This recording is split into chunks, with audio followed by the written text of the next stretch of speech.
It's a very good. Is it evening? Yeah, it's evening because I can see it's exactly 3:03 p.m. Good evening and welcome to Farm Drive. My name is Boss Queen, and of course, you tuned into our Farmers Media where we connect, learn, and grow. Of course, I'm hoping you good. You're having a good day. Maybe those who woke up early, went to work. Hope you are. I know it's that time you're manifesting to go back home. And then those who are going to work, team night shift, how you doing? Good morning, actually. And wherever you're tuned in from, you might not be within East Africa. The timelines are different. So, hope you're doing good. Are ready to kick off right here at Farm Drive. Remember to follow our social media platforms, handles all over at Farmers Media on Facebook, a farmers underscore on Twitter, and of course our website on www.farmers.com.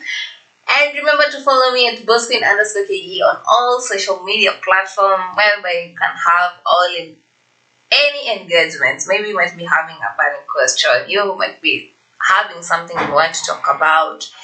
Maybe you're an expert and you'd like to discuss something with, come to studio and air out or discuss anything that deals with farming.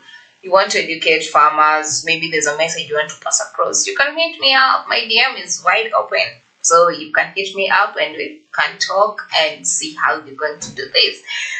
First of all, let's take a look at the weather updates. Let's see what's happening right here or wherever you are. Let's start with the big cities. Of course, Nairobi. It's partly cloudy and sunny, and the temperature is between 15 degrees and 24 degrees, and they're the one. Mombasa, it's sunny. Eldoret, sunny intervals. Kisumu, sunny intervals. Nakuru, sunny and rainy. Nyeri, it's cloudy and some sunny intervals. And Marsabit, it's cloudy and some sunny intervals. Of course, where you are, how is the weather? How are you feeling it? Considering right now we are experiencing climate change, maybe you can tell us right here. You can comment down there on our Facebook page or YouTube. We are going to follow up. And on the traffic, those who are en route, let's see how it's going.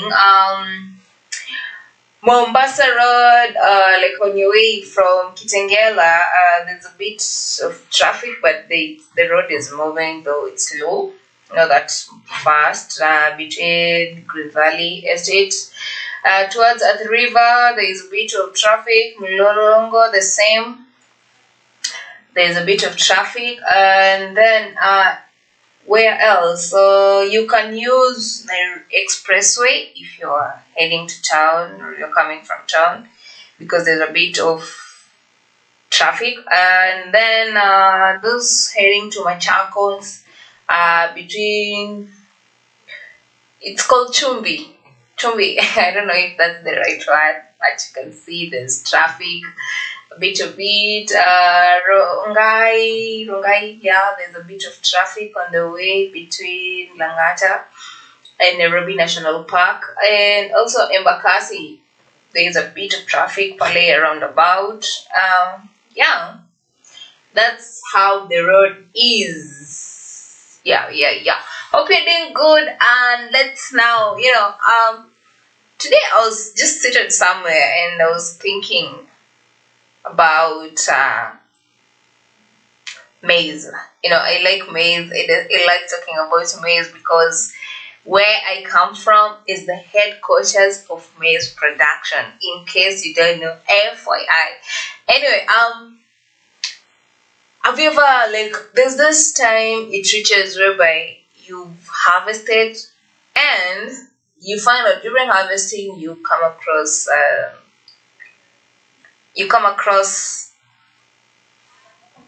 discolored. I think that's the word, discolored maize. Like they just having different colors. Have you? And I know most of the farmers I've encountered, they just throw it away or give it to their livestock to feed on. Have you ever asked yourself, why do you have such, and what can be the cause? And are you sure whatever, like feeding the livestock with the maize, is it the right way to do it? Have you ever asked yourself such a question? Anyway, today we're going to talk about the post harvest and loss management in maize production.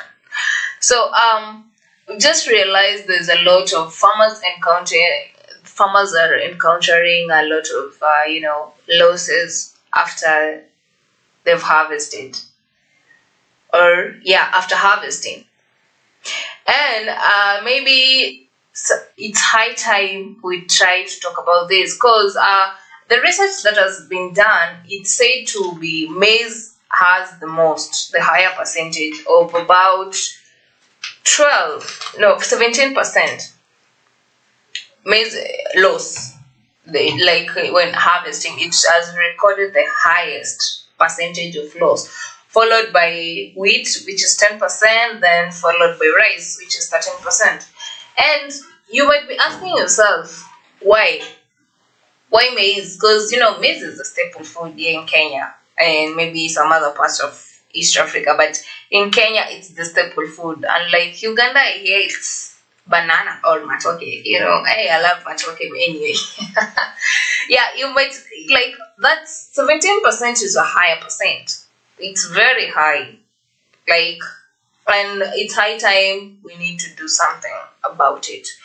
So I was going through a bit of research, getting to know, find out why this and what is this that farmers are doing it that is not correct, that might get to that point whereby we are getting all that loss. And this thing, the issue of the loss comes from immediately after you start land preparation. That's what determines what you're going to get. The land preparation, the planting is what determines what you're going to harvest at the end of the day. And if you do it wrongly, definitely you're going to get a loss. But if you do it correctly, and at the same time during harvesting, something goes wrong, you do something wrong, you're going to get a loss. So that's why I'm here today. Let's review this. Let's talk about this.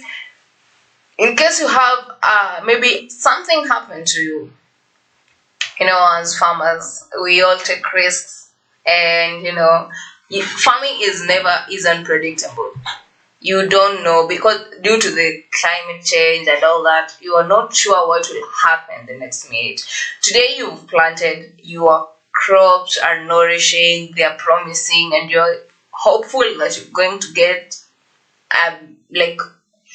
very high profit. But at the end of the day, maybe towards the production, something just happens and you get a loss. Like the whole crop, the whole land perishes. Like maybe drought, might be heavy rains. Like it's predicted that we'll be having El Nino in the coming months. And if farmers are not very prepared and they haven't taken this into consideration, then it's going to be a problem. We're going to witness a loss, a big loss actually. So farmers, how prepared, maybe if you check on the pages of the meteorological department and weather updates, you get to see how you get to see the issue, like the prediction of El Nino in the coming months. They predicted this to be around between October. They'll be experiencing that, but farmers who are maybe the ones who will be harvesting during that particular time, how prepared are you? Is there any measures you've set aside, and what are you going to do? Or if you're told earlier enough, could you have changed and maybe planted something that will take a shorter period to mature so that you don't, when the rain comes, the heavy rains, you are sorted. So you won't. So now let's talk about the management. First of all, we start by the preparation. It all starts by the land preparation. For instance, if you've been continuously plowing and planting the same type of crop, the same piece of land, season over season, season come in, season come out, and you're not taking care of your soil, like you haven't tested, you don't know what is available, what's not, definitely prepare for a loss. That's where we start getting a loss from, because you won't get maximum production and the yields will be low, or we'll have the low quality and the quantity at the same time. So what are you supposed to do? For instance, if you've been planting maize for a long time, at least shift. Or you've been planting beans for a long time, shift. At least do a crop rotation. Now, when it comes to preparation of land, you have to check your soil. That's one thing. Do a soil test. That's one thing we usually emphasize on and we'll keep on telling you. And you're going to make it a song to all farmers. Farmers, farmers, farmers. Be testing your soil every now and then. The beginning of you getting high yield starts by the foundation. And the foundation of a farmer is the soil, because that's what grows and gives you the yield. So definitely you have to test your soil. Make sure every season before you start, during land preparation, or you want to plant any type of crop. First of all, test your soil. Know what's available. Know what's not available. Do a correction. If the pH is too high, at least apply. Maybe if the acidity is too high or it's too low, at least it should be between 6.5 to 7 or 7.2 at most. So the level of pH, make sure it's neutral. The second thing, there are nutrients available. Be checking that. You might be planting, as I said, and I usually say, and I know you know this, beans or leguminous, they are nitrogen fixing. So every time they fix nitrogen, but they don't consume nitrogen. Some other crop will consume it. So definitely, if your farm is rich, or your type of soil is rich in nitrogen, you need to plant something that consumes nitrogen, not what's going to produce more nitrogen. That's what you're supposed to do. Check your soil and be consulting. We have so many extension officers, agronomists all over. Be consulting. Talk to them. Ask. Be like, now this is my soil. This is the pH. These are the amount of nutrients available in this soil. What type of crop is suited for this type of soil? Just have that idea. Have it in mind. Be aware of what you're supposed, so that once you start cultivating it and planting, going to pick seeds and all that, you are sure that at the end of the day, even if you're going to get a loss, it's going to be very minimal, and not because of the soil, but because of maybe during harvesting something might have happened, but not during planting or anything to do with that. So first of all, you need to consider that the soil, and after the soil, the land preparation, the method you're going to use for preparation. Make sure you're using, it's so funny when you saw someone that use clean farming tools, the tools used to farm maybe or till from another farm or a different farm. You shouldn't use the same. If you're using the same, clean. It's so funny. People make it fun. There's no way you've used this utensil it's dirty. You just can't go and again you use it. You have to wash it. That's the same way when it comes to farm equipment. Anytime you want to farm, like you want to till the land and you're using the same equipment, you have to clean them. Because if you clean them, maybe there might be a bacteria, like a pest or a disease that be carried on the way from another farm or the same farm, but you're trying to kill. Now, if you bring it on board, definitely you're going to make a habitat again for it. So at least during plant preparation, make sure you're using clean equipment, and it's not a job. That's what you're supposed to do.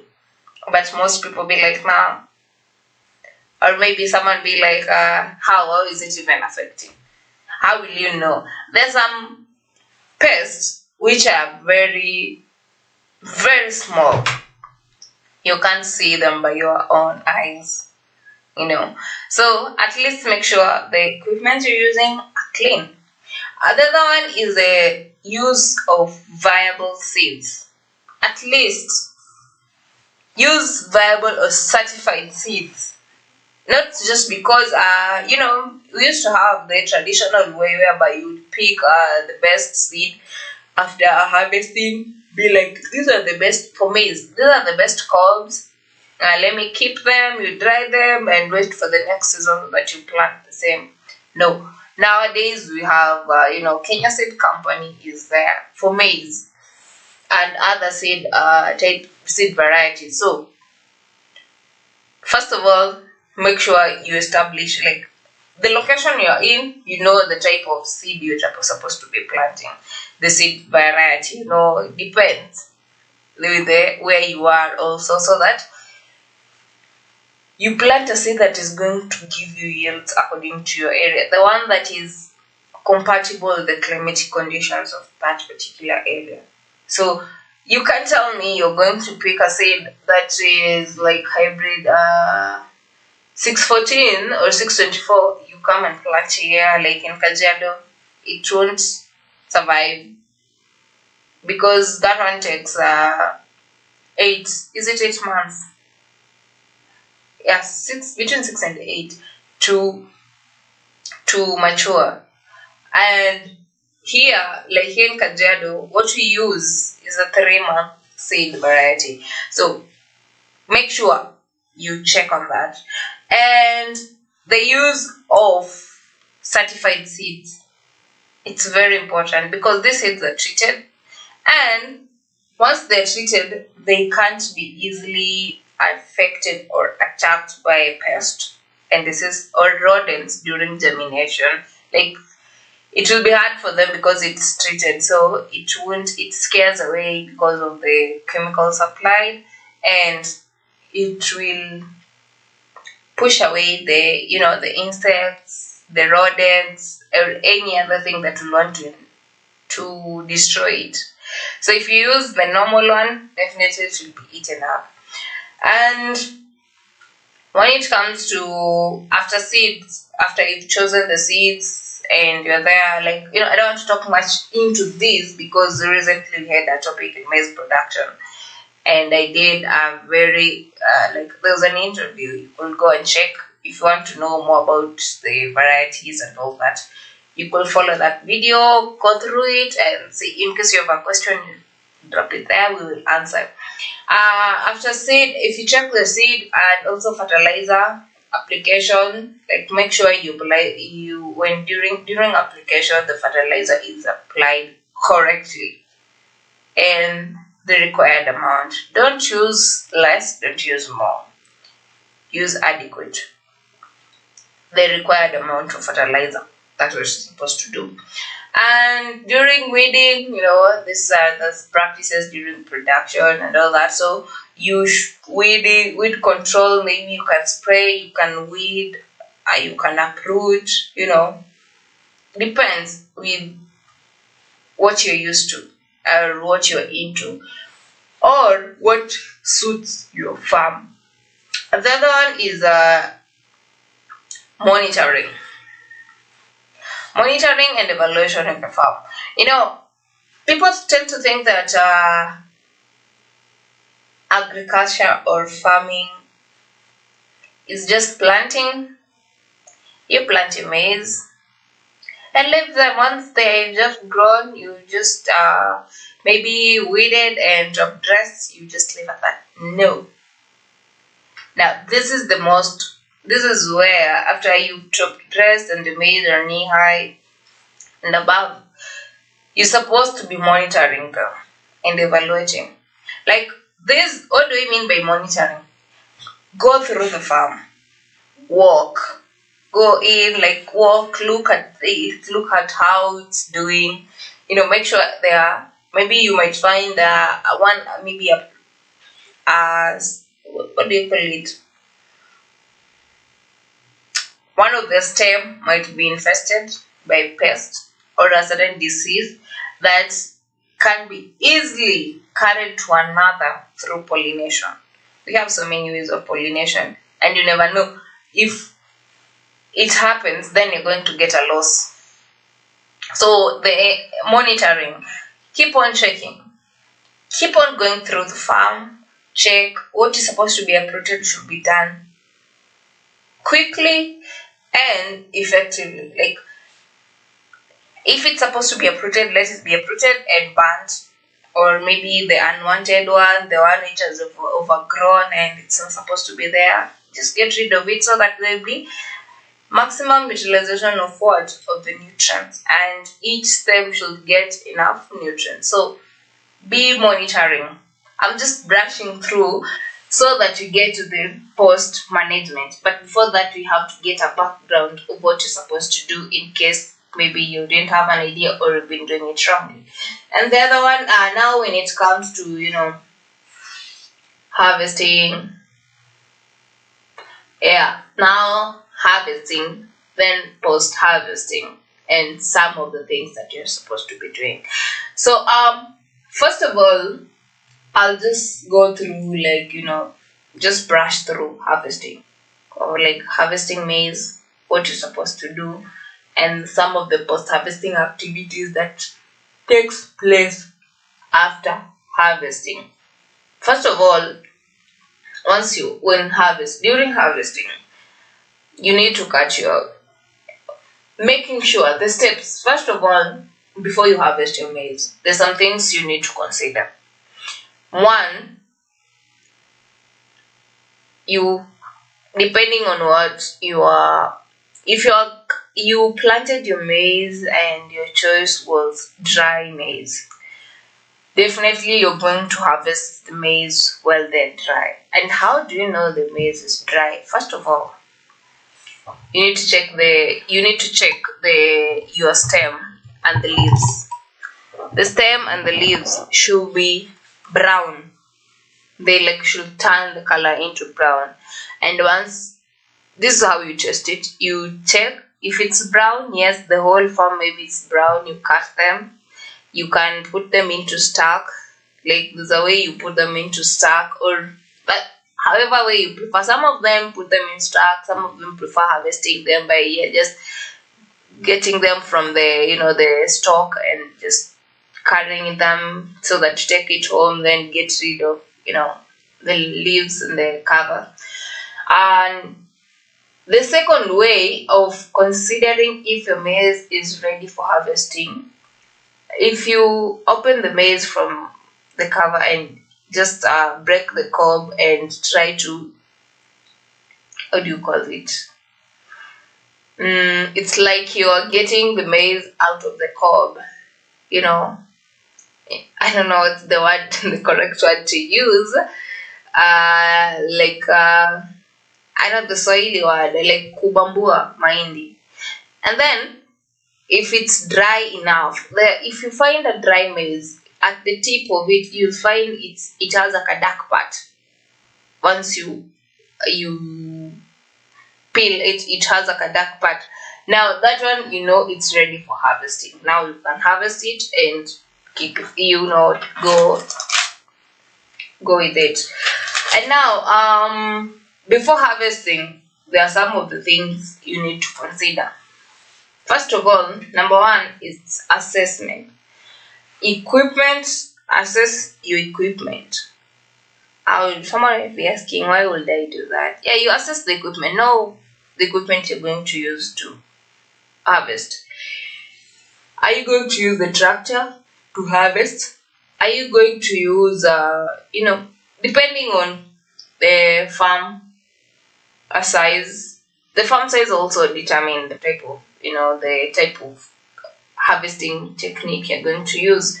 So um, you need to determine that, and you assess the equipment if it's fit for harvesting your maize. Number two, the labor. How many people do you need? Or how many machineries do you need? How much do you have to pay these laborers? Like the labor. You need to consider that, because that is the most important. There's a time, I remember this happened back then. As I usually say it where I come from. I'll always talk about my home because I'm proud of where I come from. Anyway, this happened. When we were kids, sometimes we get to, there's that joy, that happiness that comes, like, we're going somewhere, we're going for harvesting maize and we'll be paid. Now, used to have this neighbor who used to take advantage of kids. During harvesting, this is what he usually used to do. He could call kids from the village and be like, now today I'll be harvesting. Tomorrow I'll be harvesting. I need it'd be like, I need like 20 or 30 kids to my farm, and then I'll pay you. Come to harvest. When kids harvest, they do the best job because they always keen and accurate. And they'll be like, unlike, adults who used to be like, sometimes you harvest and then leave some maize under the bushes so that afterwards you just come and pick them. So kids just do it and be like, if you do a good job, I'm going to add you this amount of money and I'm going to give you this and this. So we used to go. And he knows if he uses the kids, I know this is the criteria because I grew up and I'm like, this guy was just choosing us. Because he could pay us, give each 100 bob and be like, no, that's 100 Kenyan shillings. That is $1, I guess. And be like, now I'm going to give you $1 each and you go to my farm and harvest. Now you've taken like 30 kids, and that's around,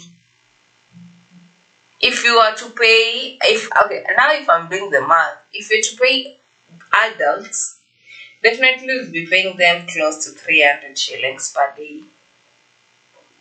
And you'll need like maybe close to 15 to 20, depending on the size of land. Now, as I was saying, this guy used to give us that amount of money, and we will just go to the shamba, harvest for him. And he also tells that, now if you're done harvesting, now we are carrying. And we bring, the donkeys to carry the tractor, depending on that particular time, which one comes first. Sometimes donkeys with the trailers and the tractor, sorry. So, this is what used to happen. We used to do that for him. Like, we used to be so happy, so be like, we're going to make money. 100 bob by then used to be a lot of money. And now, considering you're a kid, and be like, yeah, I need this money because so that you can go home and be like, I have money, I can buy anything I want. That feeling when you're a kid and you made your own money. You know how that feels? Yeah, it feels good. Those who come from where I come from or wherever you come from, okay, I think this thing is just for everyone. Everyone has gone through this, like that joy of making your own money. Even as an adult, there's joy in making your own money and be like, you can get what you want. But now that is a kid. Now, what I was saying is, this guy could be using kids to go and harvest. But do you think we used to do the right thing? No. Sometimes we could just throw maize, just throw anywhere. and some of them could just be broken, or maybe be broken and be like pour on the floor, or not even the floor, on the farm, and you can't pick, because how could you even start picking maize one by one, and they just to seeds, it was hard. So I feel like when it comes to labor now, that's what I was saying. Consider people who knows what they're doing, not kids. And secondly, this guy was using us because you were cheap, unlike the adults who you are expensive, because you need to pay them more. You can't pay an adult the same way you pay the kid. No, that was impossible. Now when it comes to labor, when it comes to labor, you need to consider the cost also. Like, be ready. The labor you're going to employ people to harvest, definitely you need to have enough money for you to pay them. That's a consideration. The other thing is bags. After you've harvested, where are you going to store the maize? Now you need bags, and if you have maybe from the last season bags, you need to make sure they're clean. And nowadays we have different types of bags. Like, it depends with where you are. So consider having bags that are going to be effective for you, that will prevent your maize from being infested by pests and rodents. And the other one is that is at least airtight, to avoid being to avoid what do you call it, airtight, to avoid getting moist. When maize gets moist, it'll definitely start rotting, and once it's rotting, that's a loss, and it wouldn't be good enough for human consumption. And so bags, you should consider having bags or maize sack, that is going to store the maize after you've harvested and dried and all that. The other one, the transportation, that is the most critical part. Depending on where your farm is, you should consider, like, what is going to get this maize from the farm to the store, or from the farm going home, or from the farm to the market, depending on how you are.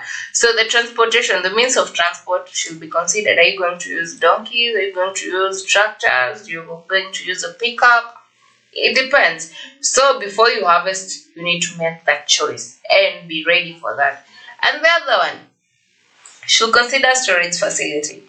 So at least have establish somewhere you're going to use to store your maize. Make it ready as possible. Let it be ready to receive the maize. Not that by the time you're done harvesting, that's when you're trying to, where am I going to store my maize? How am I going to do it? No, you need to consider that before harvesting. Like, find out, like, if it's a store you already have and maybe it's hired the previous grain, you need to clean the store. If it has been broken maybe, or something is not right, make sure you fix it. And the other thing, disinfect it in case there was an infestation, or even if there wasn't, you need to disinfect at least early enough for the chemical thing to go away, or maybe the rodents that have been that has hidden somewhere to go away, so that your store is ready to receive new or fresh grains. And the tips. Now we're getting down slowly to the tips of harvesting. Now, number one, and this one I know farmers know it, but some of them might end up doing a mistake. First of all, during harvesting, you're supposed to harvest during a sunny day. Always on a sunny day, because maize does, if you harvest on a sunny day, it's a plus to you because they'll be drying at the same time, because all you need is a dry grain, so it will be drying as you harvest. If you harvest on a rainy day, let me tell you, that's a total loss. Most of your maize are going to go bad. It's either they run bad or contract aflatoxin. And you know how that bad sounds. It sounds. Aflatoxin is, I'll come to explain later about aflatoxin on the diseases that attack maize during the post-harvest, and how you're going to prevent them. Now, consider harvesting during sun day. Make sure you do that. Like, I'm just asking for that, and you should do that always while harvesting. The key number one, harvest during a sunny day. Remember, this is Farm Drive, and you are tuned to our Farmers Media, where we connect, learn, and grow. My name is Boss Queen. Let's take a quick short break. I'll be back in a few as we continue to talk about, now after harvesting, what next? Now the post-harvest practices, whereby we'll talk about shelling, drying, threshing, all that. And also the parameters of maize quality. How are you going to check them? We'll be back in a few. Make sure you stay tuned.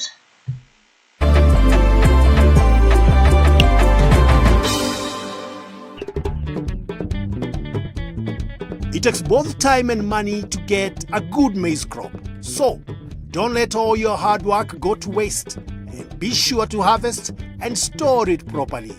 It is best to harvest your maize when leaves and husks are dry and the cob is drooping. Once you have harvested, dry the maize on the cob for 2 to 3 weeks in the sun on a tarpaulin. Next, use a hand sheller or a machine sheller to remove the maize from its cob. Before storing, you'll need to dry the maize once more. Well-dried maize will store longer and is less likely to mold or rot, and therefore produce aflatoxin. If you store your maize in a sisal sack, you'll need to treat your maize first with pesticide, which can be harmful to your health. Make sure not to eat the maize for 6 months after treating. Or a better option is to store it in a hermetic bag such as PICS, where you won't need to treat your maize because the bags are airtight and kill insects and pests. It is best to store your bags on a pallet, at least 4 to 6 inches off the floor, away from the wall. This will allow air to flow and stop the bags from getting moisture from the floor.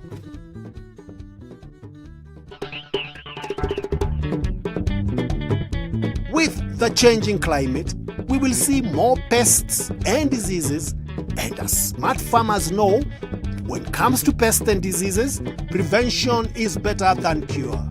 Some of the most common pests in maize are fall armyworm, stem borer, and striga weed.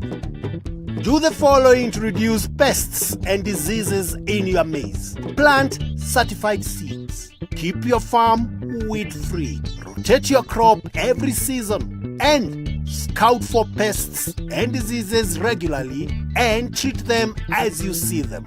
Common maize diseases are head smut, maize lithonecrosis disease, MLND, and leaf streak. All three are caused by viruses and have no chemical treatment. Signs of maize lithonecrotic disease or MLND include drying of leaves, rapid yellowing of leaves, no tasseling, unusual or no ears, and rotting cobs. If you notice an attack, uproot the affected plant and burn them away from the field.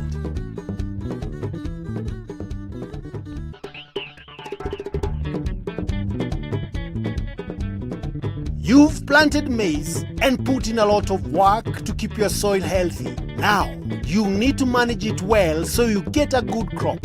Keep weeding, as weeds take up food, water, space, and light meant for your crop.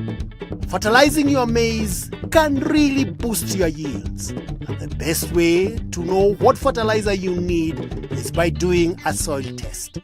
Add fertilizer to your maize when you plant.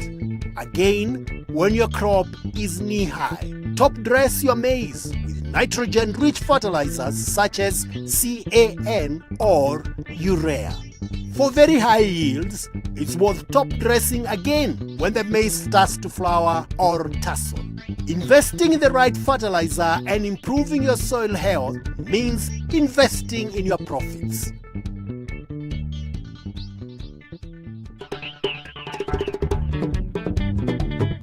With the changing climate, we will see more pests and diseases, and as smart farmers know, when it comes to pests and diseases, prevention is better than cure. Some of the most common pests in maize are fall armyworm, stem borer, and striga weed. Do the following to reduce pests and diseases in your maize. Plant certified seeds. Keep your farm weed-free. Rotate your crop every season and scout for pests and diseases regularly and treat them as you see them. Common maize diseases are head smut, maize lithonecrosis disease, MLND, and leaf streak. All three are caused by viruses and have no chemical treatment. Signs of maize lithonecrotic disease or MLND include drying of leaves, rapid yellowing of leaves, no tasseling, unusual or no ears, and rotting cobs. If you notice an attack, uproot the affected plant and burn them away from the field.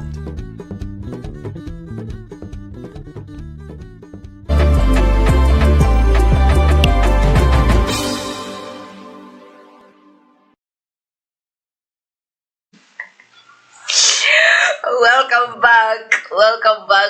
back to Farm Drive. My name is Boss Queen, and of course you keep tuning to a Farmers Media where we connect, learn and grow. Remember to follow our social media handles at Farmers Media on all social media platforms. At a Farmers Media on Facebook, a Farmers _ on Twitter, and at a Farmers _ on TikTok too, and www.afarmers.com. And also don't forget to follow my page at bossqueen _ke on all social media platforms. All social media platforms, bossqueen _ke. Don't worry, it's my producer here. Anyway, we were talking about the post-harvest, post-harvest management and post-harvest loss management in maize. First of all, we've talked about the pre, the pro, and now we are the post. Now, the post includes harvesting. Now, we were talking about harvesting and you're done before, and now we're talking about during harvesting, now after harvesting. That's what matters. Now, during harvesting, there are 2 or 3 things you should avoid or you should consider to ensure that the produce is not affected. Either the quality or the quantity is not affected. First of all, the crop should be harvested. Maize, we're talking about maize here, should be harvested at the correct stage of maturity. Should be harvested when it's on its right maturity stage. Like, it should be matured. If you harvest maize when it's not matured, that's a loss. It's like you're harvesting to feed the animals, like the livestock, that is the cows, goats, sheep, etc. Now, you're supposed, if you're doing it for the sake of commercial purpose, definitely have to harvest it at its right stage. Consider that as number 1. The other one, this one happens, like, you should, when harvesting, it's so funny. You don't harvest before maturity, and like there's early harvesting and late harvesting. Those are some of the things you should avoid. Don't harvest it early, don't harvest it late. Just at the correct. Now, what someone might be asking, okay, I don't harvest it early, and what if I do it late? What can happen? Now, this is what will happen. First of all, you're creating room for pests and rodents infestation. This is what I mean. They'll be attacked by pests. Weevils will attack maize while still on the farm. Yeah, it is possible, especially if they have dried up maize. I've seen a maize, like a maize cob that has weevils and it was still right at the plant, still attached to the plant. It's possible. We have termites. Sometimes we might experience, wind, and the maize, because it's dry and might be that weak, it can fall. Once it has fallen down, it will be easily eaten up by the termites. You'll find it being built with, the soil, and the termites will attack it. The other one, of course, the very obvious rodents. Rats. Rats will shame you. Rats will. Rats. Never joke with rats. They'll eat up your maize, and there's nothing you can do about it, because most of them live in the bushes, and I'm sure during harvesting you'll be having a lot of bushes because you haven't been considering clearing, because it's time to harvest, and the weeds will, they'll not be that effective even if you have them, because at the end of the day, after you have harvested, you leave the livestock to go to the farm and eat out, the weeds, and at the same time the stock, maize stock, and etc. So that is what happens if you do it late, if you harvest it late. And the other one, if it's done during wet weather conditions, expect, that's like, you should just avoid harvesting when it's raining. Just avoid. Or during wet conditions, just avoid. Then avoid what have I said? Avoid contamination of the maize and the soil during harvesting. Okay, most of the people who have seen harvesting, they harvest and then throw maize somewhere. And most of the time, if there is a bit of, the soil is not that much dry, they'll get contaminated with the maize, and therefore, even if you pack them, they'll be having, the maize will be having soil, it will get soiled. So that's one thing you need to avoid. Avoid. Now, we are here, we've done harvesting. What next? The next thing is transportation. Transporting maize from the farm to home, either home. People do it differently. There are those who have stores right at the farm, those who have stores at home, those who prefer taking them, depends. But first of all, once you've done harvesting, you take them home so that you do the shelling and the threshing, depending on how the quantity you have. Now we get to transportation. Now, after harvesting, you have to transport the maize from the farm and you take them to the home. You can use the following. You can use heavy loads, bicycles, motorbikes, that is the boda. You can use oxen carts, you can use pickup trucks, you can use tractors, you can use lorries. Farmers are encouraged to use the methods of transportation that cannot cause damage or loss through spillage. You're advised not to use something that can make you have a loss. Now, we're here taking the meat at home, the maize at home. What do? Now, you're having your maize cobs. Okay, some people prefer to dry the maize cobs before threshing, and threshing, and what we call this. I don't know if this is shelling. I don't know why shelling is getting out of my mind, but before you shell or you thresh, some of people prefer to dry the maize cobs before doing that. But okay, it depends also. Some people might decide to, dry them, then store them before they thresh, or some will prefer immediately after harvesting, they thresh them, then dry. The choice is yours. Also, still, it depends with the purpose of the maize. What is the purpose? Are you, maybe the market also, the demand also? It will depend.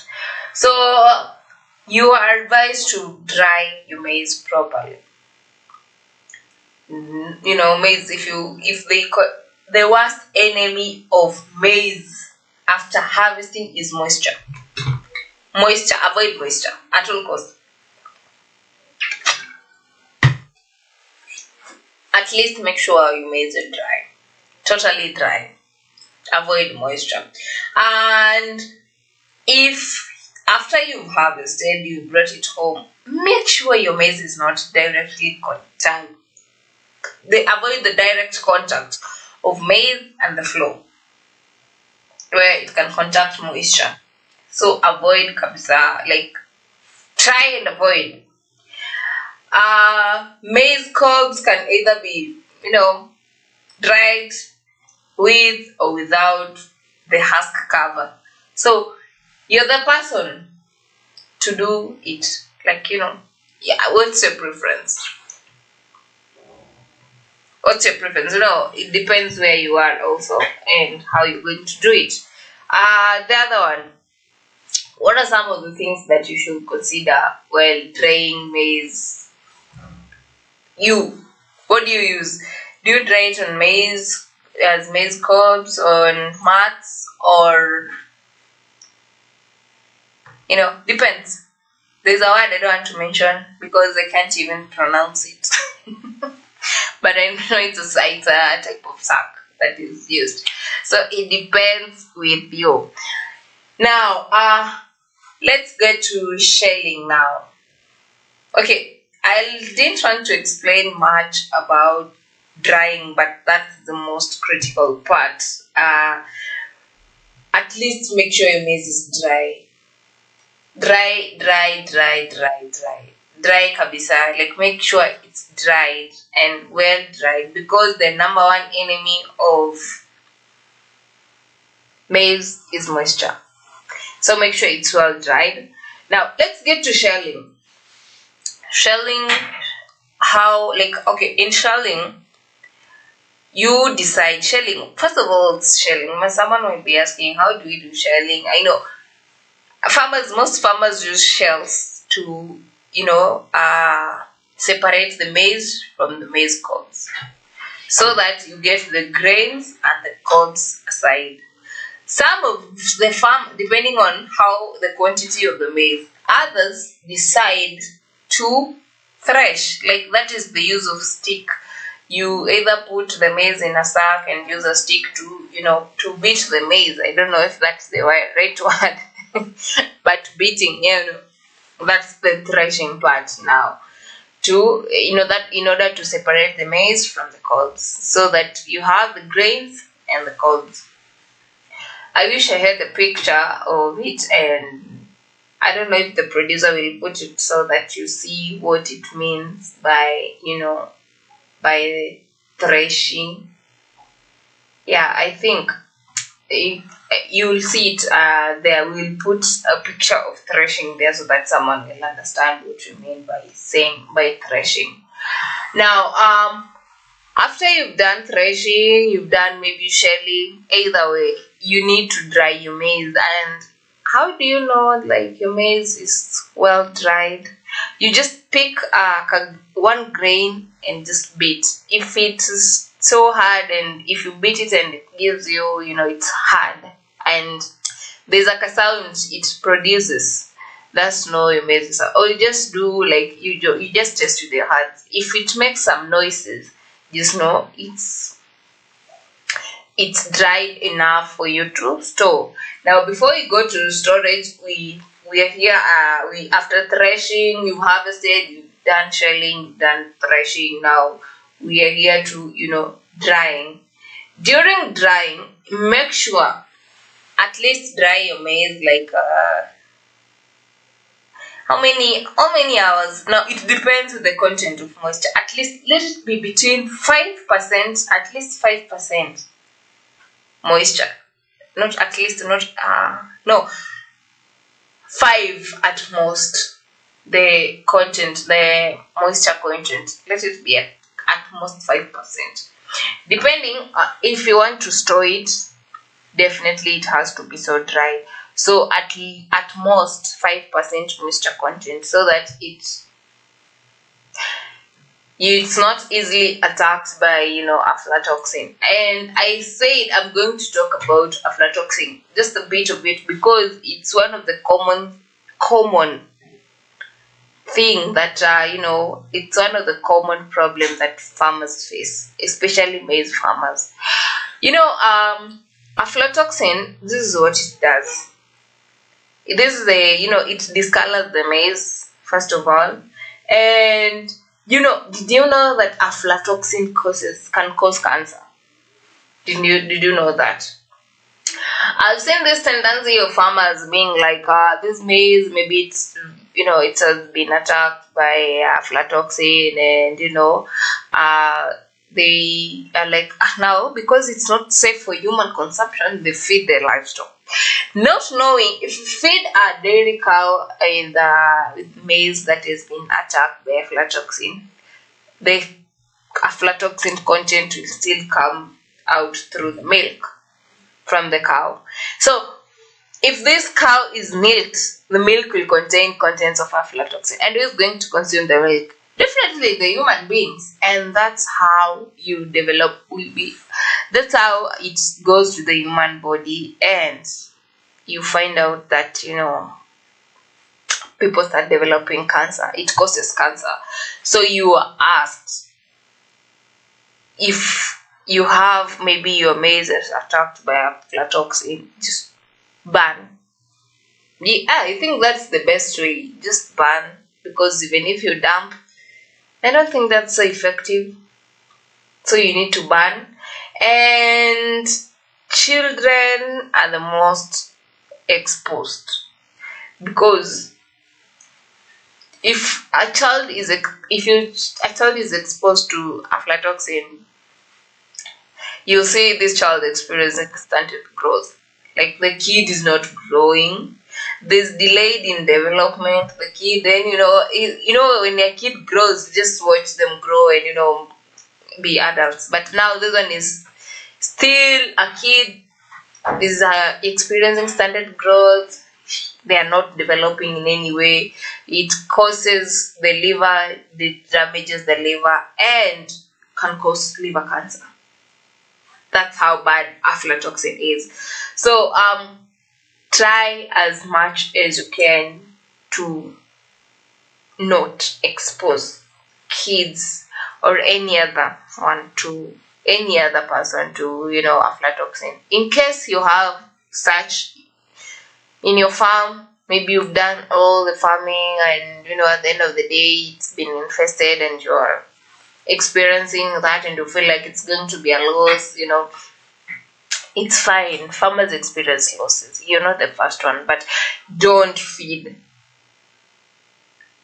the affected or the infested maize to the cows, because that circle will never break. Please, farmers, let's be cautious. Let's be cautious about it. Now, someone might be asking, maybe some of the symptoms. I don't know. I don't want to talk much about aflatoxin because I'm not an expert in this. I'll just invite. I have someone. I'll invite this person. He'll come to the studio and we're going to talk about aflatoxin. I remember there was a campaign which was held to enlighten farmers about aflatoxin. I think I shall find the link and drop comments so that you get to see how much destructive, how much dangerous aflatoxin is, as much as people might be joking about it and be like, it's just, this maize is just discolored, but it's still safe. No, it's not. You need to take proper caution about it. Now, talked much about that, and I don't want to go much deeper into it. So let's get to, and there are other diseases that are, are associated with during, harvesting and maize. So we are talking about drying. Let me go back to drying. Now, during drying, you can maize should be dried. You can use tarpaulin to dry. You can use concrete slabs to dry. You can use mat, drying on mats. You make sacks, and this sack you join them, and then you make a mat that you're going to use. Please don't dry it on a bare ground. Yeah. Now, the other one, after you've done drying, before you store it. Now, this is where the big or the elephant in the house. After you've done drying, first of all, you need to do, you can clean the maize by sorting it.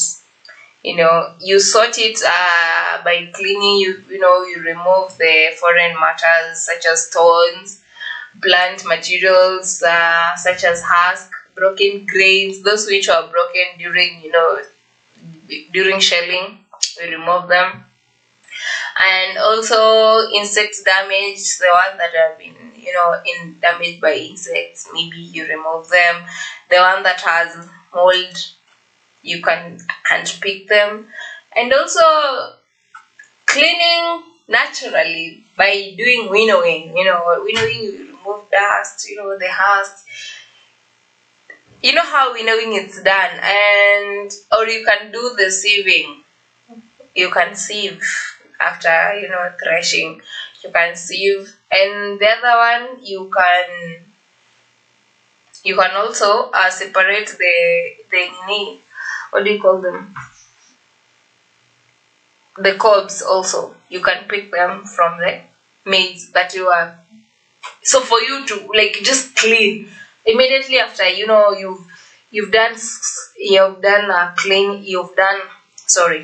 immediately after you've done threshing or shelling, you dry, then you clean then you sort. After cleaning, that's when you sort. You sort and be like, okay, this one, I need this one for this purpose, this one for this purpose, this one for this. And after you've done that, that's when you now plan what to do next. After you've done sorting, that's when you plan for storage. How are you going to store it? And there's some factors you need to consider. Like, what are some of these quality parameters of maize? Quality maize parameters. After you've done, first of all, remove the foreign matters. The other one, broken maize, and the other one, pest damaged the maize. You check them. The rotten or the deceased or the discolored, you check, and the moisture content before you store. You should check on that. Always check on that. And then I was talking about pest. There's this pest that is called weevil. The grain border. And there's the one which is very famous in Africa. It's called Osama. I don't know why they called it Osama. Or for those who remember the story of Osama bin Laden, I don't know. I'm not sure, but I'm not into history that much. But I'm sure one or two people knows about Osama. Now, I'm not talking about Osama bin Laden. I'm talking about Osama, the grain border. That is the worst. That thing can eat your grain and leave you with flour.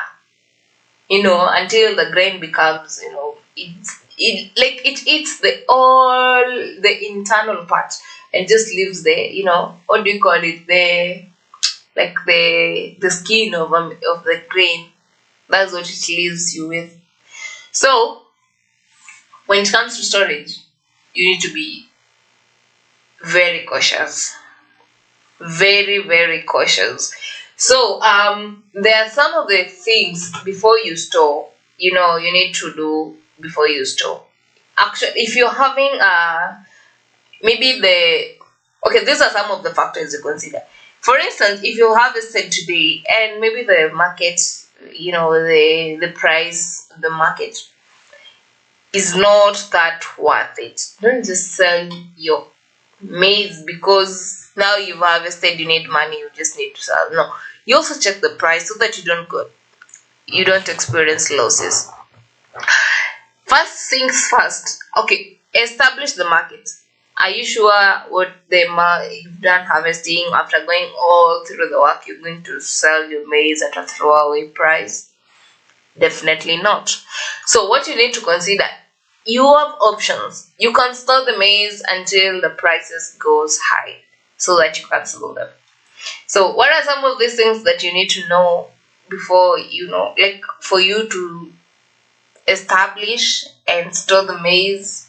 What are some of the things you're going to do to ensure that the maize you're having is going to last you, or is going to take you for how do you say it? You're going to store it proper. You're going to practice proper storage until you get the price, the required price for you to sell. Now, these are some of the things you consider. First of all, the application of pesticide. There's some of the different types of pesticide that you're supposed to be using to apply on the maize, the grain. Now it's the grain. It's no longer the maize. It's the maize grain for you to store. You have to apply the pesticide. And as a farmer, there's some of the things you're supposed to do. They're like the do's and don'ts. Number one, while you're applying we have the dust. The dust pesticide is what you apply on maize. While doing the application, first of all, you pour the maize, make sure it's dried and it's well dried. You pour it in a heap way, then you sprinkle the dust pesticide, and then you mix. But before you do this, there's 2-3 things you need to consider. First of all, avoid breathing in the dust, like the dust pesticide. So what does this mean? This means that while you're doing the application of the dust pesticide, what do? You cover yourself. You cover your mouth, you cover your nose and your eyes. And you can go to an extent of, maybe you can use gloves on your hands if you can access. And then the second thing, after you cover, yet just avoid for the sake of your lungs, because it's not that safe. The second thing, you wash your hands after you've done to do the application. Wash your hands thoroughly and use of detergents and soap at least to get rid of the chemical. You might end up maybe eating something and it's not safe. Might cause some effect on you. The other one, we have this tendency as Kenyans, as Africans, whereby for instance, if this thing, you've bought something, maybe this was a juice, and the juice, this is how the bottle looks like, and you feel like, now this bottle is too cute to be thrown away or to to be disposed because the juice is done. So what do? The juice is done, we reuse the bottle. Now, as farmers, you're advised, do not reuse pesticide container. Don't. It's not safe. No matter how much you're going to wash it, I don't know, no, you're not supposed to. Okay, I've seen some people do where I'm like, I cleaned. I mean, like, it's clean. I cleaned it. It's now good. No, you're not supposed to do that. So immediately you're done, you either dispose it or it's not supposed to be reused. Dispose. No otherwise. So avoid.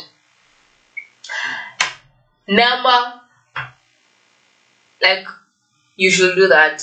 Avoid using. Now, what are some of these precautions you're supposed to do or apply when selecting pesticide? When selecting pesticides for maize, that is for storage, there's some of the things you need to consider. Now, number one, identify the pest. Maybe it's a weevil, it's a rodent. Which type of weevil? The rodent. Now, first of all, you need to know, what are you protecting? What are you preventing? Now you should know or identify what you're controlling. So for instance, if it's weevil, you have the powder. If it's rodents, you might put baits all over. Raise the storage facility or make sure it's disinfected and all that. So first of all, you should identify. Once you identify, you're good to go. And the other one is use approved dust. The dust pesticide for the one which is approved for food grain. There are a lot of pesticide that has been, that has been manufactured.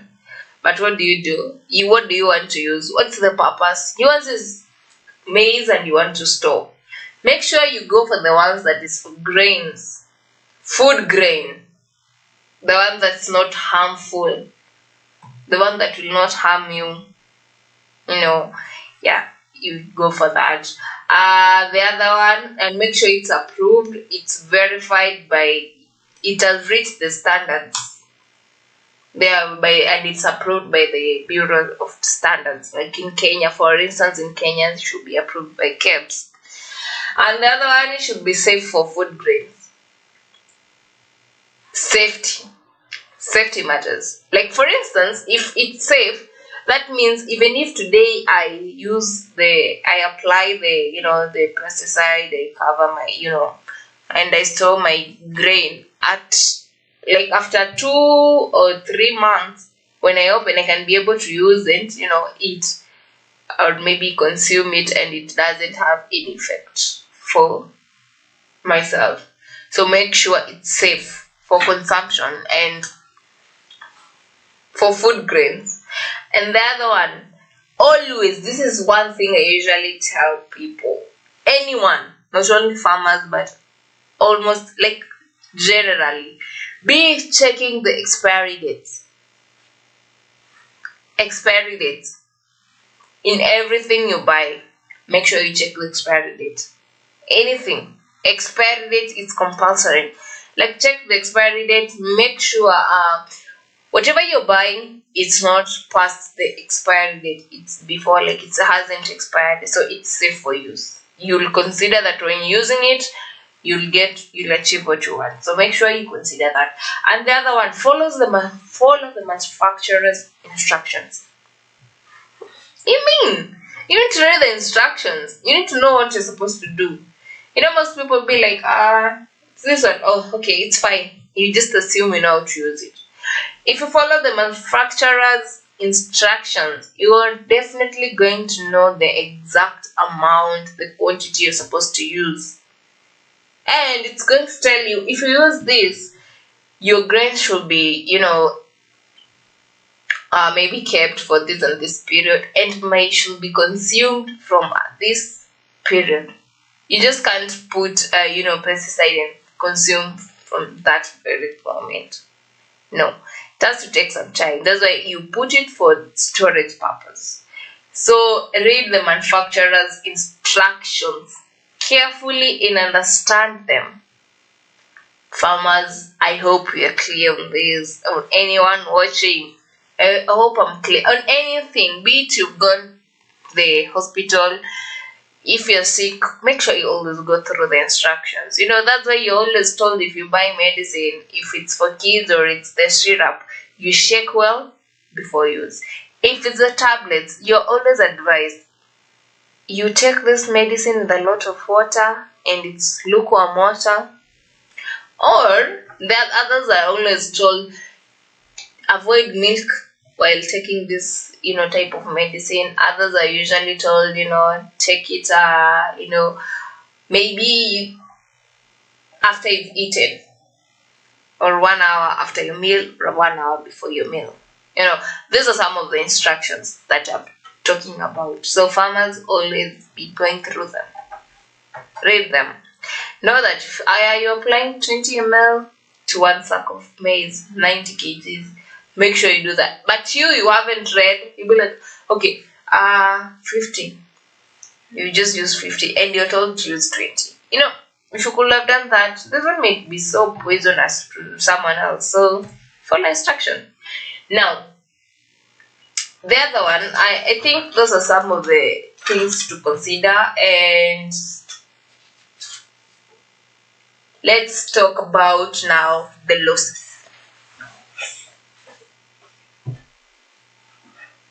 Losses.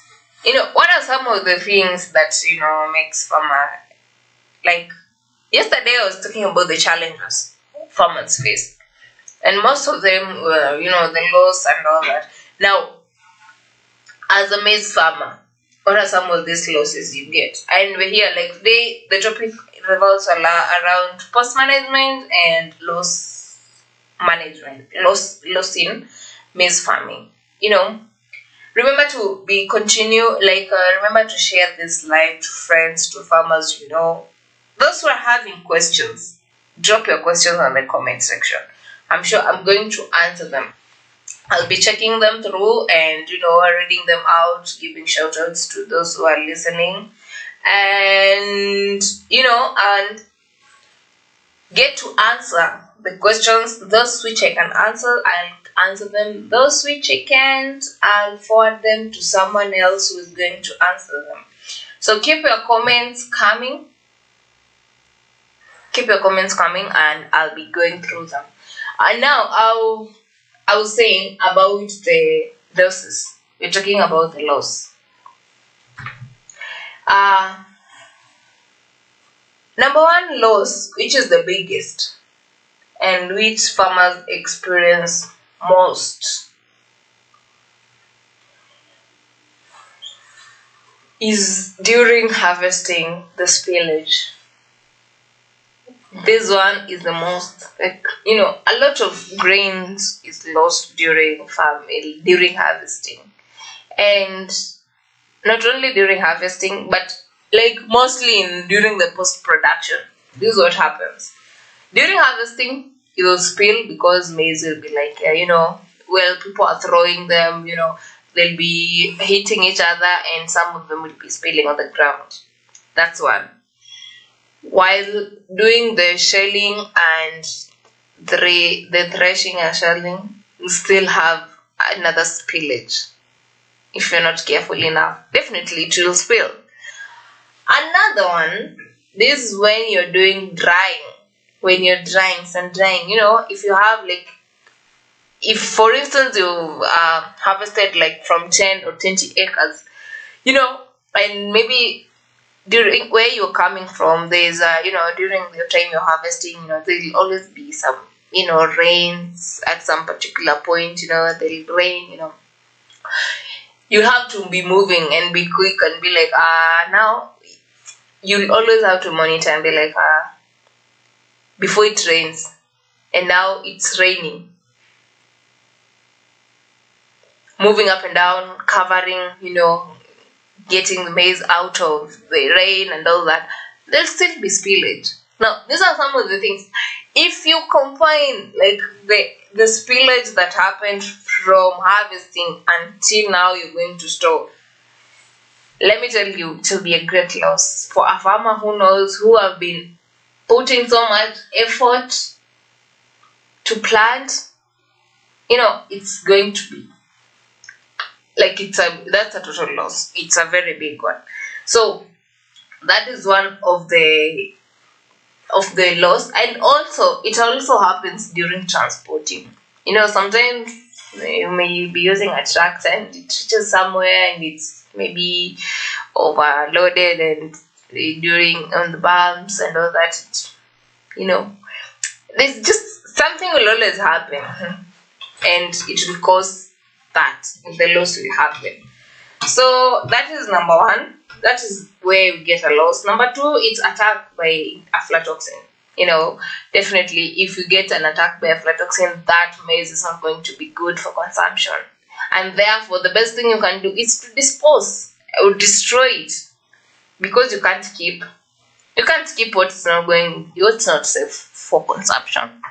So that's number two. The other one is pest control. The pests part. If you store your maize in a way that it's not properly stored and it gets infested by pests. By pests, I don't mean only weevils. We also have attack by rodents. It might be attacked by rodents, weevils, termites, the great Osama, which is well known. And that's another loss. And there's no turning back. So these are some of the losses that farmers get through. And let me tell you, it's one of the most painful parts, because it's fine, we understand at some point to get losses, but don't just let them happen. At least do something to prevent them. And now let me take a quick break. I'll be back, and when I'm coming back with the market part. And as we wind up on the market, what are some of the things that farmers, maize farmers should know, maize farmers should consider, for them to be getting good profits, enough money to appreciate their work. Make sure you stay tuned. My name is Boss Queen, and of course this is Farm Drive right here at Farmers Media, where we connect, learn and grow. See you in a few.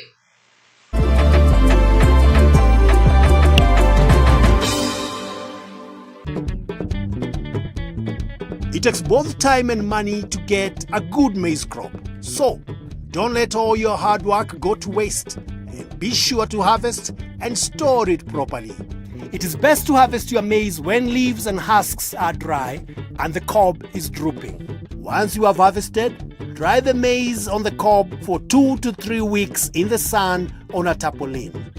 Next, use a hand sheller or a machine sheller to remove the maize from its cob. Before storing, you'll need to dry the maize once more. Well-dried maize will store longer and is less likely to mold or rot, and therefore produce aflatoxin. If you store your maize in a sisal sack, you'll need to treat your maize first with pesticide, which can be harmful to your health. Make sure not to eat the maize for 6 months after treating. Or a better option is to store it in a hermetic bag such as PICS, where you won't need to treat your maize because the bags are airtight and kill insects and pests. It is best to store your bags on a pallet, at least 4 to 6 inches off the floor, away from the wall. This will allow air to flow and stop the bags from getting moisture from the floor.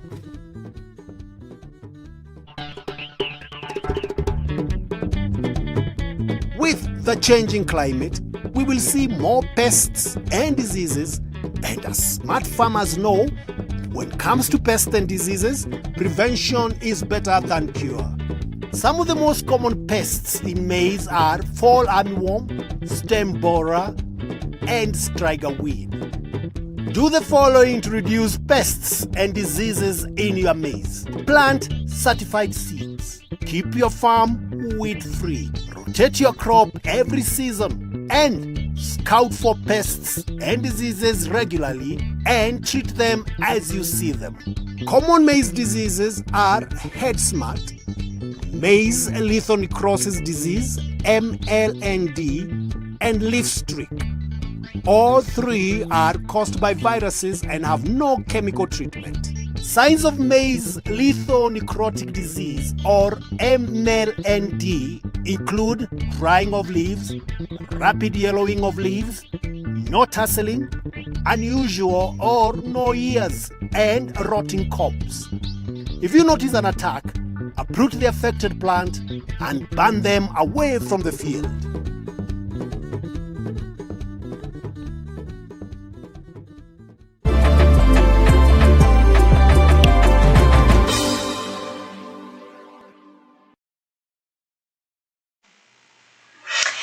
Welcome back, and of course you're keeping up with Bosquin right here at a Farmers Media show. Right on air is Farm Drive, and of course remember to be following our Facebook page at a Farmers Media, Twitter at a Farmers _media_ and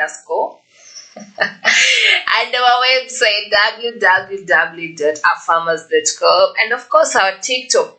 We have a TikTok account at a Farmers Media with a Z, a Farmers with a Z. Keep up with the conversation going, and of course today we are talking about the loss, post-management and post-harvest management and loss and marketing in maize production. And so there's a comment I'd seen here somewhere, someone saying, where's this? I think I've lost it. But just comment it again and I'll check it out. I'm coming to check it out. I just lost it, but I'll come back to check it out. Anyway, I said earlier when I'm coming, before I went for the break, I said when I come, I'm coming to, talk about the markets and like what are we supposed to know as a farmer. What are you supposed to know when it comes to marketing? What is this that you were supposed to do? What are some of the factors you should consider while finding marketing for your maize? Maize is so hectic. You can't put all the efforts and wait for like 6, 7 months or 8 months, 9 for you to get money and then just get the list. No, you need to, I feel like maize farmers are the ones who should be paid the highest. That's what I feel. So, and if it's not the highest, then the government should do something when it comes to maize seed and fertilizer and the agrochemical part. Something should be done. So, when it comes to marketing, what are some of these things that you should consider when finding market for maize, the right prices? What are you supposed to do? First of all, you need, as a maize farmer, once you've stored, I think I skipped something before you come to market. Before you go to market, it was the storage part. Okay, fine, we can do both, either storage and marketing. Now, what do you think? Consider if the market prices are low, you consider storing. And I was explaining earlier, I said when it comes to storage, it depends with the market. The market. If you store it, let me explain this one in a better way. This is what I mean. If the market is the prices after harvesting is low, you have to store your maize for some time for the prices to go high so that you're going to get a profit. And you feel appreciated after you sell them. At least get something out of it. We said we were doing agriculture. Like we are no longer practicing agriculture, we are practicing agribusiness. And as farmers, we agreed we are venturing into agribusiness and not the culture in agri. I hope you're getting that twist. Now, for instance, the market is slow. What are you supposed to do when it comes to storage? First of all, we said you can do the dusting part, whereby you apply the dust pesticide to the maize. And how are you going to do this? You buy the suitable maize pesticide, that is the one which is dust, and you apply. I've already explained how you're going to do the application. And once you've done that, what are some of the things you need for you to store? That is a good question. How do you store your maize after you've harvested and gone through all the process? How do you store it? Okay, some of people like prefer storing them in the storage cribs, and that is maybe the traditional granary, which is made of timber and bamboo and thatched grass. Thatched grass. That's some of them, the granary. And you know how the granary is made? It's a bit raised from the ground. Do you know the reason why you raise granaries? To avoid attack by the rodents. If you lower it, rodents will easily come and get in. But if it's raised, it takes them time to climb and get into the store. So you can use the granary or the stores, maize stores, like the homemade stores whereby you also raise them, but it's unlike the granary. At least them, they are raised and they're big enough, they can accommodate up to 150 sacks or 100, depending on the arrangement and depending on the size of farm you're having and what you're storing. Maybe if it's specifically for maize, then it depends on the size you're going to construct. The other one is the metal drums. We have these metal drums which are airtight and they are insect proof. For the granary, they can easily be, the insects can easily get in.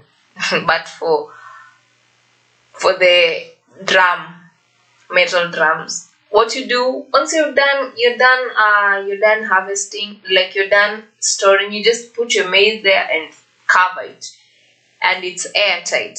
That means chances of your maize going bad are very minimal. And if you've dried the maize very well, definitely it's going to stay there for quite a good time.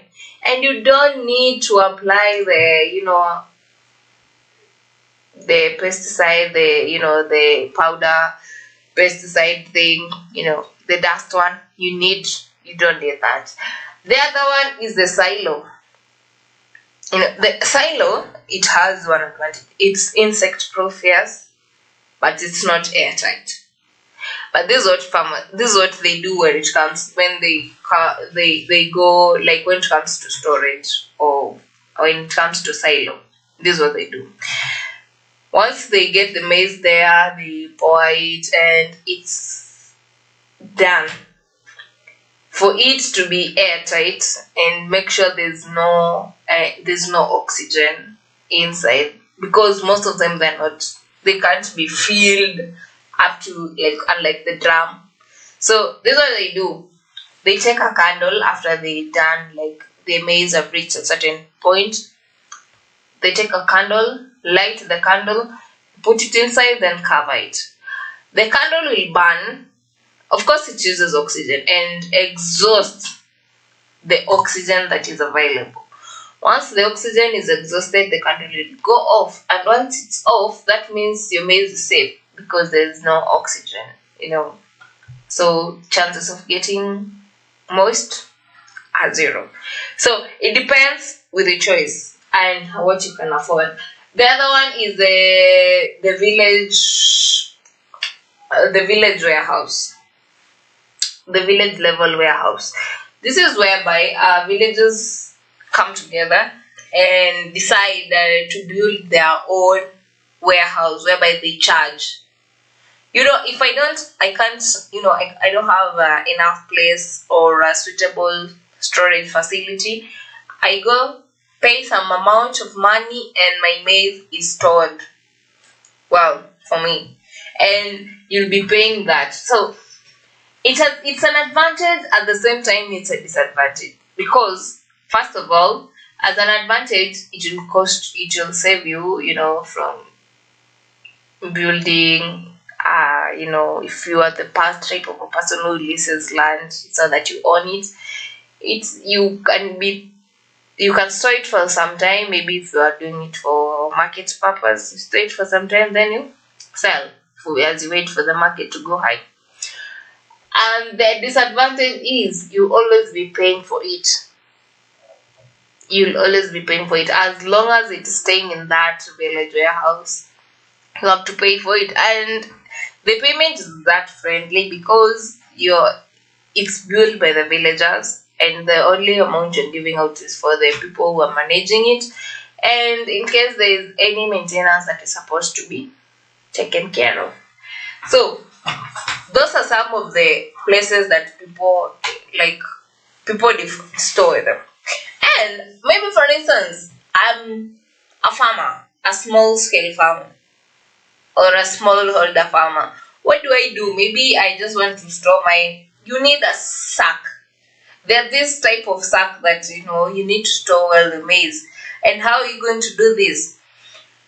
You make sure, if you're having maybe maize sacks that you used the previous season, you still have them and you need to put the maize for this season, you are supposed to clean them, like you wash them.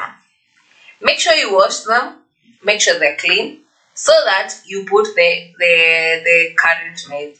If you mix the previous maize with the current one, definitely you might be having weevils, you might be having, maybe there's an attack of either pest, termites and all that, which will come to infest the current one. So to avoid such, make sure you wash them, clean them, disinfect them, make sure they are free from that. The other one, we have these bags, and for you to store your maize, make sure you put it on there's a nylon paper that you put it inside the sacks that you put your maize, to make sure it's airtight. So if you use a nylon and you make sure it's airtight, even if the weevil wants to get in, it won't survive, it will suffocate because there's no oxygen. And the normal sack allows circulation of air. So definitely if the weevil gets in, it'll continue eating your grains. So take precautions, take cautions. And always, if you're putting maybe in your homemade store at home, make sure it's clean, disinfect it, clean it, do fumigate, so that to be sure that the whole place is safe for storage. And before you store it, maybe once you put them in the sacks and you want to arrange them, make sure you put, if the floor is, depending on the type of floor you're using, make sure you use bars and timber. At least raise it above the ground. For you, I think there's a video that will play that has an illustration of how you're supposed to do it. Raise it, then you arrange the sacks, and make sure it's not touching the ground and any corners of the house, so that if it's touching the corner, definitely an insect can come, go through it and get into the sack. So put it in the middle, like the way I am. Just put it somewhere whereby it will not be easily infested. Now that is when it comes to storage. Now let's get to market. Now you're storing it because you want to sell it in the later days, whereby you will be having the price high. Now, assuming you have no idea, what are some of these things you need to consider when it comes to marketing? Number one, know your prevailing market prices. Be sure. I'm planting maize on this month. After 3 months, you'll be harvesting. You know the amount, how the price of maize after 3 months. After 2 months, like we're in August, in Trans Nzoia County, they harvest between October, November, December. October, November mostly. Between October and November. Now, for instance, if those who are planting 3 months maize, even August, September, October, now by November you'll be harvesting, and Trans Nzoia will be harvesting. Definitely, you will be having the maize, the prices will be low because there's maize all over. So, establish, know the market, know the prevailing market prices. Just be aware. Number two, understand the specification of your target market. You have a target market. Okay, are you selling it to the millers? Are you just selling to the normal common mwananchi? Or maybe you are selling it outside the country? Understand their specification. Know what they want. There are grades depending on the types of grade. Even maize have grades. That's why you have unga, when the maize meal flour. We have different grades. You have grade 1, you have grade 2, and all that. So know the specification of your target market. If you are aware of the target market and their specification, then you're good to go. Definitely I'm producing this maize for this is the specification I need to achieve. These are my targets, so that once you harvest, you know your market. Number 2, locate your market. Number 3, locate your market. Okay, that was number 2. You have to locate your market first, then you understand the target market. So locate your market and know. For instance, someone in Mombasa knows, or maybe in Trans Nzoia knows, by the time I'm harvesting, I'll be selling my maize to Machakos County. I'll take my maize there, or I'll take my maize to Turkana County. That's what you mean by locate your market. Know the prices you're comfortable with and be like, I'll be selling, that's my market, that's where I'll be taking my maize. That's what you need to know. Now, those are just some of the things that you're supposed to do. And for instance, if you have any other factors you consider as a farmer when it comes to marketing, you can drop them on the comments and be like, this is what I do, this is what I use for myself. And now, what are some of these? I want to comb you a little bit. I want to give you a little bit of some knowledge, some tips of how you're supposed to, the market tips. How do you even know these market tips? How do you know the price of maize? How do you go about that? How do you be like, how do I even know, by the time I'm harvesting, how much my 190 kg bag of maize will be costing? Now, first of all, you have to form marketing groups. The farm market groups. Form these groups. Join them.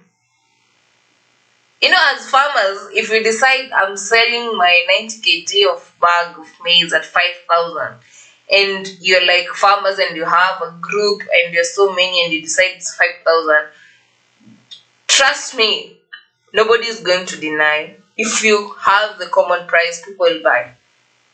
And that's what you need. Remember, we are doing agribusiness, not agriculture. That's what we agreed on. So form these market groups, like these farm market groups. Have them. They'll be having ideas of how you be getting knowledge and information. Be visiting social media platforms and sites of, and the Kenya, like the boards of agriculture, livestock management, like Camry, like every, like be visiting them.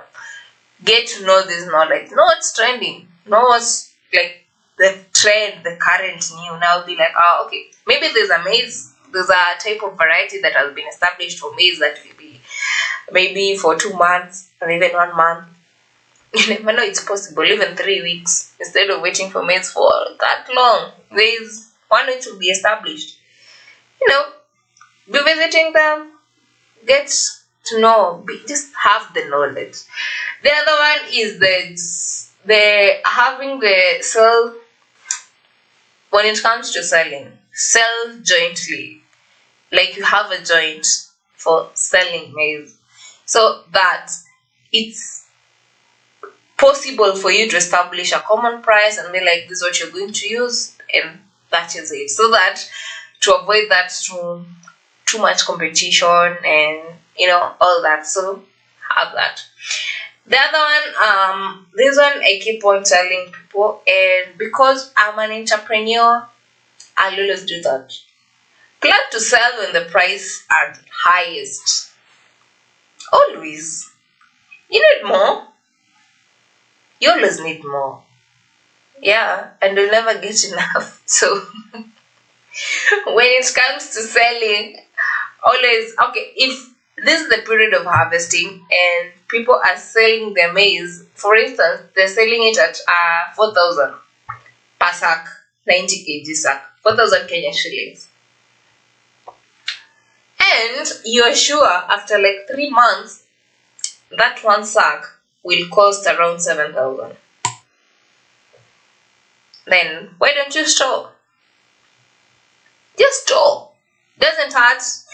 Just use the best, like all the processors I've given you for storage. After you've harvested, go through, make sure the maize, the enemy of maize, the dry maize, the grains, is moisture. So if you dry your maize properly, if you dry them properly, trust me, you're going to have best. And after 3 months, you'll be like, now I'm selling maize and 1 bag 90 kg, because initially it was 4,500, but now you're selling it at 7,000. Who is going to be the baller? Of course, it's going to be you. And who doesn't want to have money? Nobody. As I said, you're converting agriculture to agribusiness, and that is our daily motto. Every day. That's what you talk about. And, I think today we've just talked about too much knowledge. I feel like I should just go back into farming. Be a farmer. Be a full-time farmer. And soon I'll be a farmer. I'll go back. I think I've just had enough classes of farming now. And these tips, all the knowledge, I just want to put it into practical. And remember, you need to get all these. Any question or anything you want to know about farming, right here at Farmers Media, go to our website, visit it at www.afarmers.com. Check out, you will see. If you have any question, our DMs are always open. On Facebook, Farmers Media. Twitter at @farmers_, on TikTok at @farmers.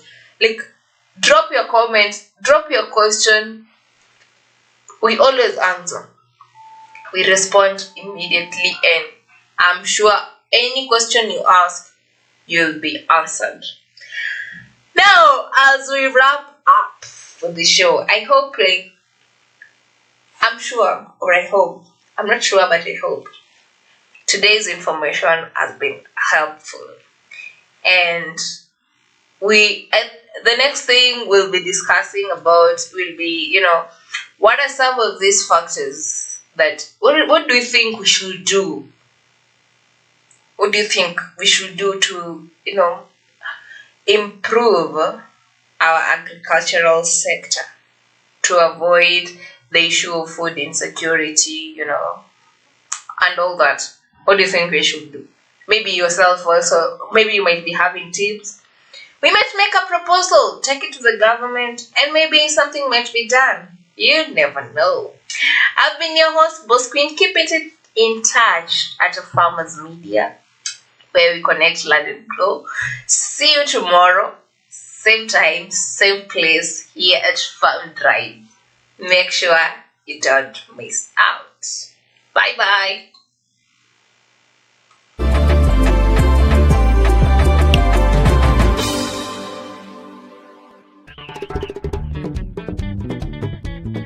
It takes both time and money to get a good maize crop. So, don't let all your hard work go to waste, and be sure to harvest and store it properly.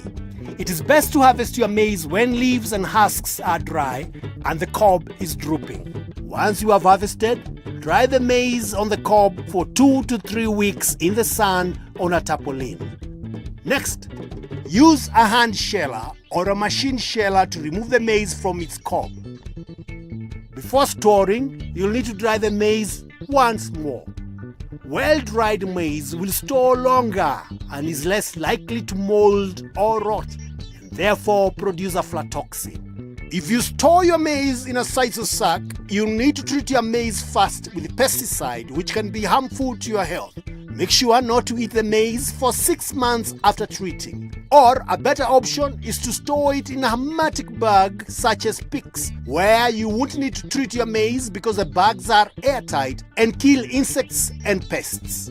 It is best to store your bags on a pallet, at least 4 to 6 inches off the floor, away from the wall. This will allow air to flow and stop the bags from getting moisture from the floor.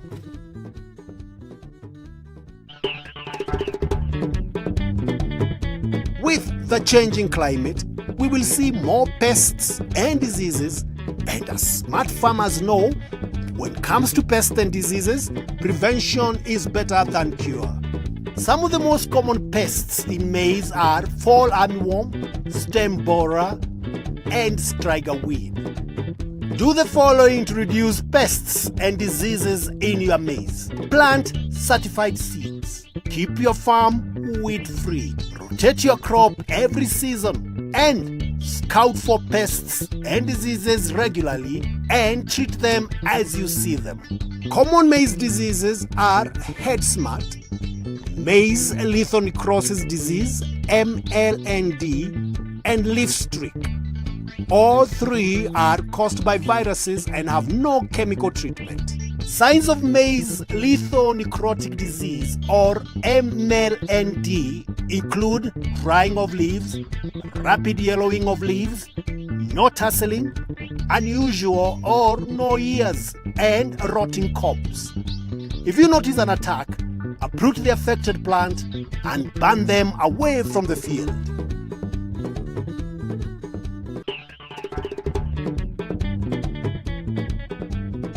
You've planted maize and put in a lot of work to keep your soil healthy. Now, you need to manage it well so you get a good crop.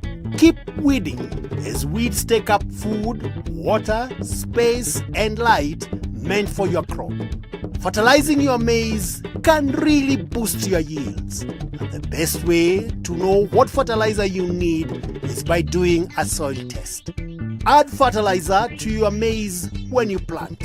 Again, when your crop is knee-high. Top dress your maize with nitrogen-rich fertilizers such as CAN or urea.